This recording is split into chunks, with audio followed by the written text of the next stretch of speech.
Les récentes avancées en matière de traitement de la leucémie myéloïde chronique signifient que la plupart des personnes qui font l'objet d'un diagnostic de LMC aujourd'hui peuvent s'attendre à avoir une bonne qualité de vie et une espérance de vie normale. Le traitement de la LMC a fait des progrès considérables au cours des 20 dernières années, mais, comme pour tout médicament ou thérapie, vous pouvez présenter des effets secondaires au début d'un traitement contre la LMC, dépendamment de votre âge, de votre état de santé général et de votre plan de traitement. Un effet secondaire est une réaction indésirable ou inattendue à un médicament ou à un traitement. La plupart des effets secondaires s'atténuent ou disparaissent lorsque votre organisme s'adapte au traitement ou à la fin de celui-ci. Si vous ressentez des effets secondaires, parlez-en à votre médecin. Il existe des médicaments qui peuvent aider à soulager les effets secondaires, comme les nausées et les vomissements. Le traitement le plus courant de la LMC est une thérapie ciblée faisant appel à un groupe de médicaments appelé inhibiteurs de la tyrosine kinase, ou ITK. Ces médicaments ciblés agissent en attaquant directement les cellules cancéreuses sans endommager les cellules normales et saines. Les effets secondaires les plus courants des inhibiteurs de la tyrosine kinase, ITK, sont les suivants: nausées et vomissements, diarrhée, éruption cutanée, fatigue, maux de tête, rétention d'eau, numération globulaire peu élevée qui vous expose à des infections. Il existe plusieurs types de ITK. Donc, si l'un d'entre eux ne fait pas effet ou qu'il est difficile à tolérer, vous devez en parler à votre médecin ou votre pharmacien pour voir les options qui s'offrent à vous. Les ITK sont susceptibles d'interagir avec d'autres médicaments, des vitamines et certains aliments. C'est pourquoi vous devez fournir à votre médecin une liste de tous les médicaments ou suppléments que vous prenez et lui demander quels aliments vous devez éviter. À titre d'exemple, les corticostéroïdes, les anticonvulsivants, les antiacides et le millepertuis, un supplément alimentaire, peuvent réduire l'efficacité de certains ITK.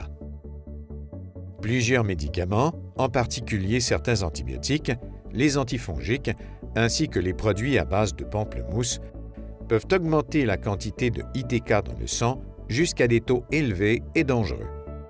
Si vous ne pouvez pas prendre un ITK ou s'il n'est pas efficace, il est possible d'associer des options de traitement comme la greffe de moelle osseuse, la chimiothérapie et l'immunothérapie au ITK. Votre médecin vous recommandera peut-être une intervention appelée greffe de moelle osseuse allogénique qui remplace les cellules de moelle osseuse endommagées par des cellules saines provenant d'un donneur compatible. Les personnes qui ont subi une greffe de moelle osseuse peuvent éprouver des effets secondaires résultant de l'insertion des cellules souches d'une autre personne, comme un risque accru d'infection et la maladie du greffon contre l'hôte. La maladie du greffon contre l'hôte survient lorsque les cellules souches du donneur attaquent les cellules de votre corps et provoquent une inflammation, même si votre donneur est compatible à 100%. Il existe deux formes de maladie du greffon contre l'hôte, aiguë et chronique. Elles peuvent être légères ou graves, voire mortelles dans certains cas. Les personnes âgées qui subissent une greffe de moelle osseuse ont un risque supérieur de développer la maladie du greffon contre l'hôte, mais il existe des médicaments pour prévenir et prendre en charge la maladie. Même si on y a recours moins souvent, votre médecin peut recommander une chimiothérapie si les ITK cessent d'agir ou provoquent des effets secondaires graves en attendant une greffe de cellules souches ou dans le cas d'une LMC avancée pour soulager les symptômes et améliorer la qualité de vie.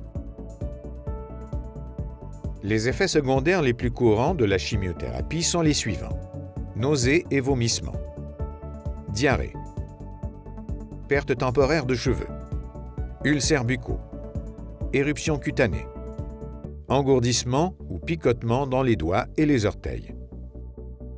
Votre médecin peut également recommander une immunothérapie, comme la prise d'interférons dans les cas où les ITK ne peuvent pas être administrés ou ne fonctionnent pas.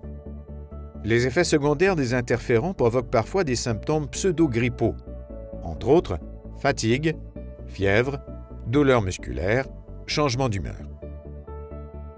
Si les effets secondaires s'estompent souvent avec le temps, il est également fréquent de ressentir des effets secondaires à long terme pendant des mois ou des années après le traitement, en particulier de la fatigue. Généralement décrite comme un épuisement extrême qui ne disparaît pas avec le repos ou une bonne nuit de sommeil, la fatigue associée au cancer est l'un des effets secondaires les plus courants du traitement. Certaines personnes connaîtront ce que l'on appelle des effets tardifs, c'est-à-dire des troubles qui ne se manifestent que des années après le traitement. Par exemple, maladie cardiaque, troubles de la thyroïde, problèmes de fertilité, ce qui implique l'impossibilité de commencer une grossesse ou d'engendrer un enfant au moment voulu. Il est important de s'informer sur les effets secondaires à court et à long terme et tardifs, éventuels ou réels, dus aux recommandations de traitement de votre médecin, de les connaître et d'en parler.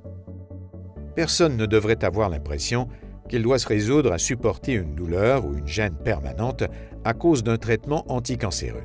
Il existe de nombreuses façons de soulager les effets secondaires. Par exemple, prendre des médicaments pour prévenir les nausées et les diarrhées, maintenir un régime alimentaire sain, faire régulièrement de l'exercice modéré, se reposer souvent et dormir de 7 à 8 heures par nuit, se laver souvent les mains ou utiliser un désinfectant pour les mains, éviter tout contact avec des personnes malades. Lorsque vous prenez des médicaments, veillez à suivre les instructions de votre médecin. Il est important que votre organisme reçoive la bonne quantité de médicaments à tout moment. Les piluliers, les tableaux et les alarmes peuvent vous aider à faire un suivi. N'oubliez pas de maintenir le contact. Vous serez mieux en mesure de gérer votre LMC et votre qualité de vie sera meilleure si vous avez des contacts, si vous communiquez avec votre équipe soignante et si vous pouvez compter sur un réseau de soutien. Vous n'êtes pas seul. La Société de leucémie et lymphome du Canada est là pour vous aider à comprendre la LMC, vos options de traitement et les effets secondaires potentiels afin d'être mieux à même de gérer votre expérience.